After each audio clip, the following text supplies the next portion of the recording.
Hello everyone, welcome to my talk, Autonomy and Interaction Capabilities of Robots in Performing Complex Tasks. When preparing the talk, I decided to focus it on autonomy capabilities. I hope you will find my talk interesting.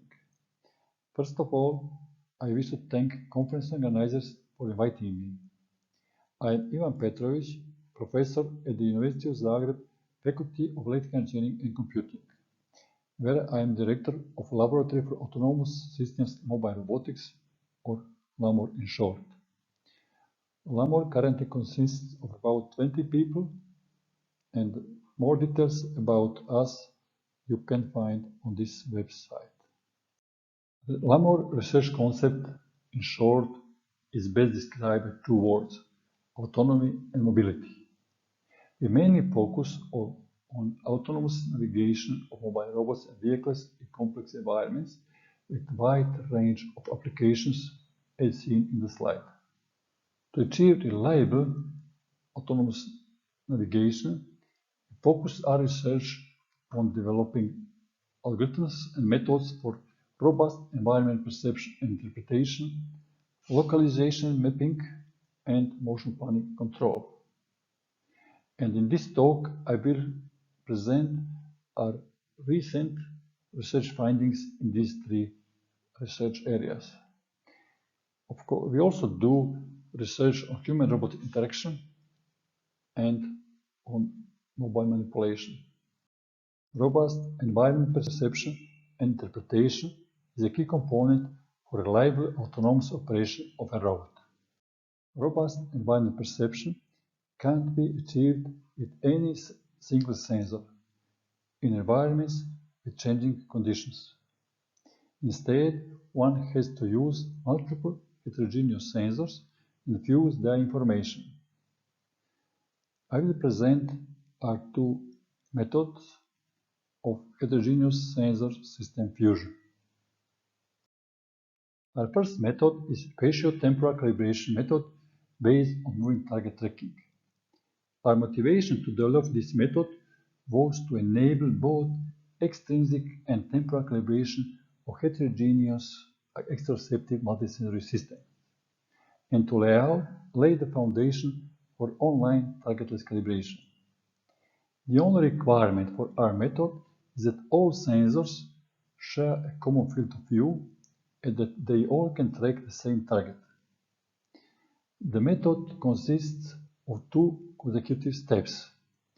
In the first step, each sensor is handled separately. First, front-end processing and filtration of target detections has been performed for each sensor to ensure reliable detections. And then, for each sensor, a continuous time target trajectory is estimated using Gaussian process regression. This is needed for temporal calibration, as shown in this figure. For example, for this sensor, its real measurements, corresponding measurement with the second sensor is the interpolated one on this continuous time trajectory, and not the real one. Once correspondence registration is performed for all sensors in the system setup, in the second step, extrinsic and temporal calibration parameters are estimated jointly. The calibration is formed as a graph optimization problem, where vertices of the graph are sensor poses and temporal calibration parameters, while edges are established correspondences of overlapping sensors. Graph optimization is performed on manifold using analytical Jacobians, which enables efficient implementation of the method. We tested our method in 5 different experiments, where each experiment has its own goal to test a certain feature of the method. In the first 4 experiments, system consists of 2 sensors, while in the last 5 experiments, we had 3 sensors in the system. In all these experiments, our method outperformed a state-of-the-art ego motion method, namely SRRG method proposed by Corte and Altri in 2019. This video illustrates the calibration method, where my PhD students moves the target, which is take placed on the triangle plate.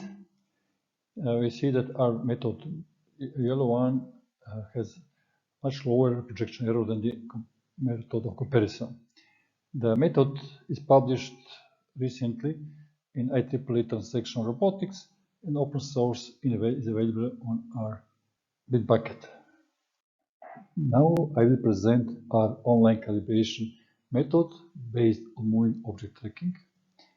The input of the method is standard track fusion pipeline, where each sensor detects and tracks moving objects in its field of view, and then these tracks are mutually associated. The association is based on velocity norms. We added in the pipeline also the calibration detection module, which detects the calibration of the sensor system by monitoring the rotation matrix discrepancy. When the calibration is detected, a graph-based calibration, the same one as in previous method, is performed, and the system is recalibrated. We tested our method on no-send dataset, which is available on the internet, where a car driving down the street is equipped with LiDAR camera, and the radar detects other cars on the street. First, here are detections and tracks by LiDAR. This blue is ego motion of the car. Other tracks are tracks by other cars on the street. This is camera detection tracks. While waiting for radar detection tracks, just want to say that the method is recently published in this paper below.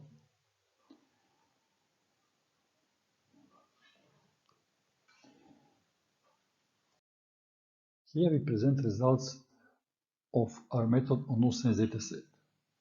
Rotation decalibration of 3 degrees is easily detected within a few seconds, which is illustrated in these two figures. Left figure presents values of optimization criteria when there is no decalibration, while right figure presents its values when there is a rotation decalibration of 3 degrees, which we intentionally inserted in the 5th second. The rise of the optimization criteria is used for the calibration detection. Once decalibration is detected, recalibration procedure is started automatically, and accuracy of up to 0.2 degrees is achieved. Our method outperforms ego motion-based method SRRG, which is due to uninformative straight motion of the car equipped with sensors for ego motion-based method. Generally, the methods based on moving objects tracking has the advantage over ego motion-based methods. They do not require any specific motion of the ego vehicle. Even more, they could calibrate even static sensors or static and moving sensors together. However, ego motion-based methods have advantages over the moving object-based methods in a sense that they can calibrate sensors that do not have overlapping field of view. Therefore, our future work will focus on fusion of these two groups of methods. That was all I want to say about heterogeneous sensor calibration. And now I will present our recent research results on localization mapping. Specifically, I will present our visual odometry and SLAM solution. Our visual odometry algorithm, SOFT, is a feature-based one.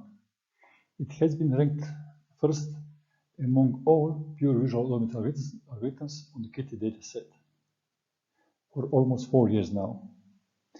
In the meantime, we optimize it for ground vehicles, and our new SOFT2 algorithm is highest ranked odometry algorithm on the Kitty dataset among more than 140 algorithms, including those that are based on LiDAR and vision combined.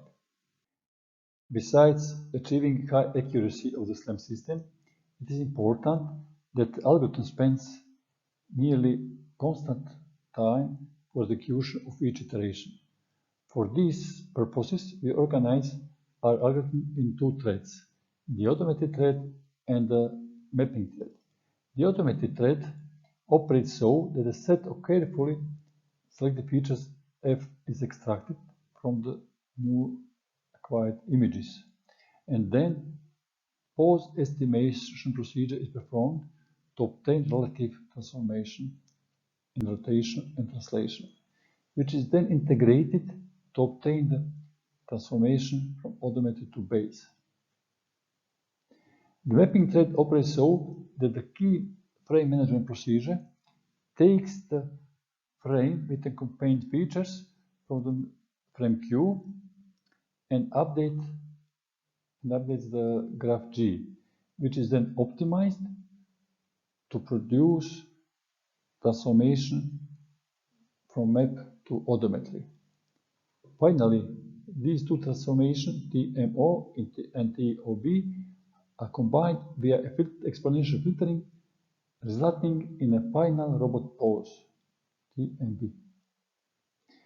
The map of the environments is updated in a separate module, fully independently from the update of the pose.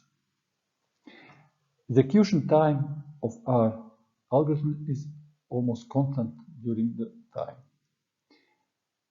It can be seen that it outperforms well-known SLAM algorithm, which execution time rises during the time and always is higher than for our algorithm.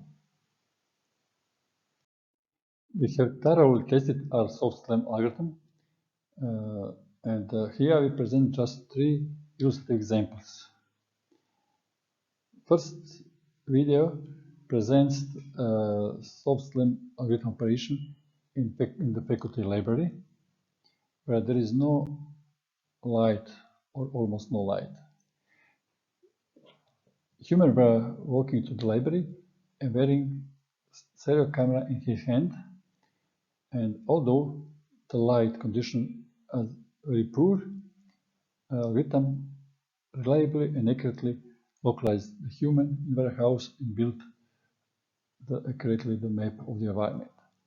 The same performance algorithm showed in a warehouse where a human were wearing a safety vest, on which on the back side of the human a stereo camera was placed.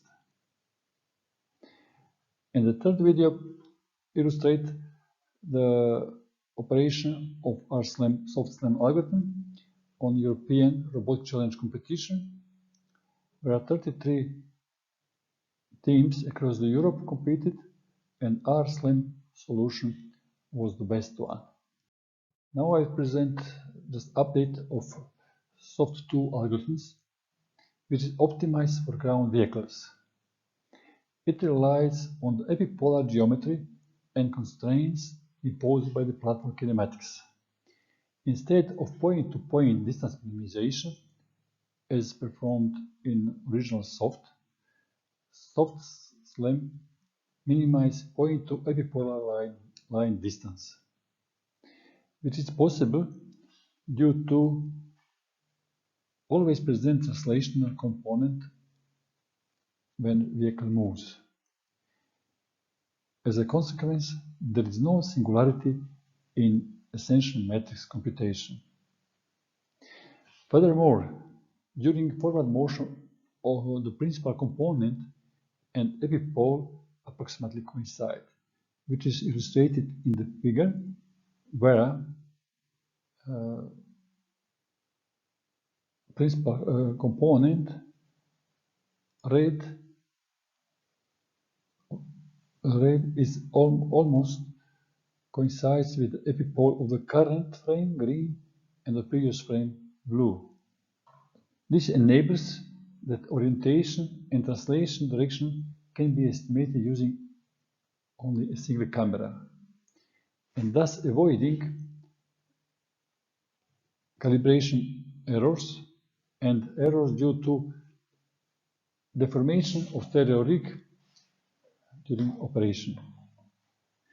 And second camera is used only for absolute scale estimation, and we also implement online extended calibration, which significantly improve the accuracy. Finally, inclusion of close-by ground features, which are detected on the road. Here they are marked by magenta color to distinguish from other features. These features boost accuracy of the translation estimation.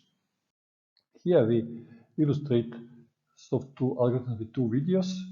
The left video presents the algorithm behavior on the Kitty dataset, on which it was currently ranked first, and on the right side is video presenting algorithm behavior on the tram car in Zagreb. Our current and future research challenges are to address semantic visual slang. So by semantics, we want to improve robustness of the algorithm. Then we want to develop monocular visual slang to use deep neural network for depth prediction. We are also developing event-based camera stereo slang. And our final ultimate goal is to develop fully multisensory and comparative SLAM solution that can operate in any environment under very varying conditions. And finally, I will present some of our recent research results on motion planning and control. We have been developing two approaches to motion control of mobile robots. The first approach is based on minimization of the navigation function over robot visible velocities. And the navigation function ensures the reaching of the goal position of the robot. The second approach, so-called decoupled motion planning approach, sequentially executes 4 different modules. First, path planning is performed in geometrical space, then it is smoothed, and then on that smoothed path, trajectory planning module calculates velocity profile. And finally, the trajectory tracking module ensures tracking of the plane trajectory, and it sends control inputs to the robot. Now I will present briefly the first approach. The navigation function is used, and it must have only one minimum, and it should be at the goal position. No path following of the navigation function is implemented, but navigation function is used as the objective function in the optimization procedure. Namely, at each time instant, a set of discrete time circular trajectory is generated, where each trajectory is defined by the couple of the linear and angular velocities. And then for each point on each trajectory in the set, the value or navigation function is calculated and used in the optimization function. As constraints, we have the first constraint that the value or navigation function at the end of horizon should be lower or equal to the value or navigation function from other points on the trajectories. Additionally, we also have velocity and acceleration constraints.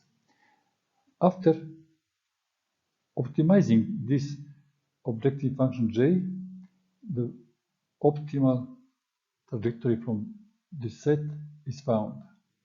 And then the first values of the linear and angular velocities from this trajectory is used as control input to the robot. This is well-known receding horizon principle.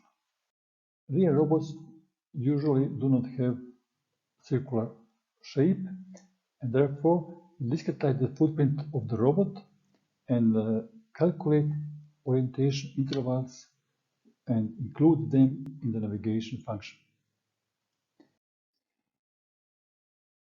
We illustrate our method with these two videos. On the left side is navigation of skid steering tracked vehicles, and we illustrate the obstacle avoidance function. On the right side, we illustrate navigation in very narrow space in the industrial settings of omnidirectional robot with complex shape. We see that this robot nicely and navigate inside, but now we wanted the robot to be in the same position but with opposite orientation. It couldn't rotate here and then go back in free space and orient itself and goes back. Well, this robot, we can see here, while it is coming back to the initial position, we can see the velocity profile. It accelerates almost with maximum acceleration and then drives with maximum velocity almost the whole time.